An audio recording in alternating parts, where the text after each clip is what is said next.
The Labour Party hate you. They hate your family. They hate Britain. Once champions of the British working class, do today's Labour Party members even stand for British values? This question now echoes through the halls of Westminster and beyond. The party that once found its heart in the factories and mines of Britain now seems adrift. Born from the sweat and toil of the British Christian working class, it now represents the globalist authoritarian woke establishment. Many working class Britons are left wondering, why is it Labour hates us? This disconnect cuts to the core of national identity and cultural and moral values. The Labour Party of the 21st century is a far cry from its early 20th century roots. Born out of trade unionism, the churches, and a burning desire for social justice, the early Labour movement claimed to champion the rights of the working man. However, the latter half of the 20th century witnessed a seismic shift in Labour's ideology. The party, influenced by progressive movements and academic thought, now embraces an extremist definition of social justice, encompassing issues beyond traditional economic concerns, such as net zero environmentalism, transgenderism, multiculturalism, and identity politics. Blair's New Labour sought to remould the party, shedding its image as the party of the British working class and positioning itself as a catch-all party for privileged minority groups and the establishment middle class. While this strategy proved electorally successful, it also marked a turning point in the party's relationship with its traditional working class base. The embrace of globalization, crony capitalism, and an extremist social agenda was intentionally designed to alienate traditional Labour voters, who were now seen as replaceable and deplorable. The disconnect between Labour and the working class is perhaps most evident in the party's stance on issues such as immigration, multiculturalism, and LGBTQ extremism. While Labour has long championed a welcoming approach to immigration, many working-class communities saw a rapid demographic change, making them strangers in their own towns, destroying public services and the opportunities for them and their families. Furthermore, Labour's focus on identity politics has alienated some working-class voters who view it rightly as divisive and British last. A distraction from bread-and-butter issues such as jobs, wages, housing, and the cost of living crisis.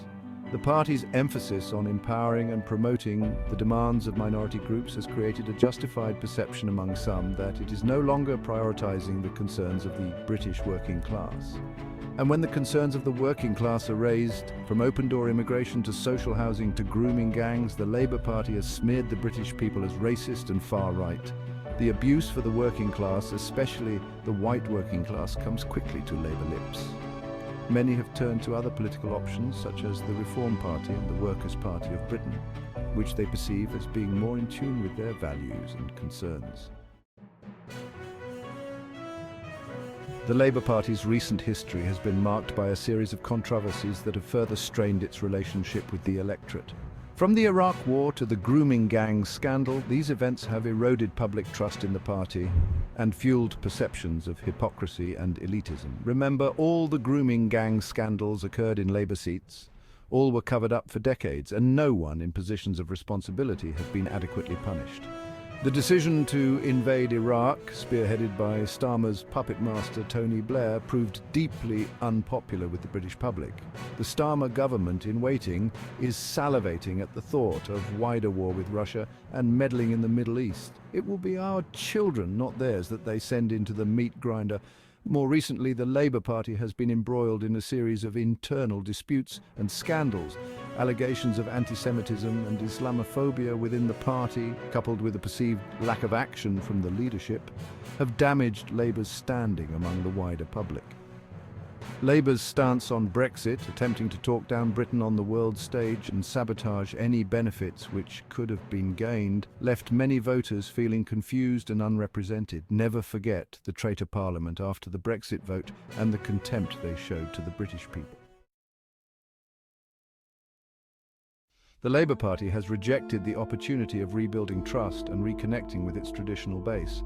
Instead, They have chosen to fully embrace the globalist, open borders, pro-LGBTQ, anti-Christian, anti-British stances of their most extreme members.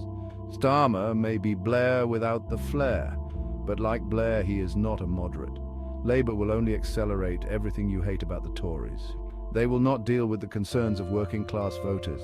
They will send your children to die fighting for the security of Ukraine's borders while opening Britain's borders and public services to the world. To Labour's movers and shakers, you are ists and phobes. Britain stands at a crossroads. We face the possibility of voting in a massive Labour majority just because we all hate the Tories. Both Labour and the Tories hate you. Reward neither. When you step in dog mess with your right foot, does stamping your left into it make anything better? No. Labour is broken. It cannot return to its roots as the champion of the British working class because the party now hates them. The road ahead will be long and arduous. We need a new party requiring honesty, humility, and a willingness to listen to those who feel left behind. At this election, vote local for someone genuinely in your community. For anyone but Labour. For anyone but the Tories. The stakes could not be higher for the future of Britain. Punish them for ignoring you. The Labour Party hate you. They hate your family. They hate Britain. At this election, give them 0 seats.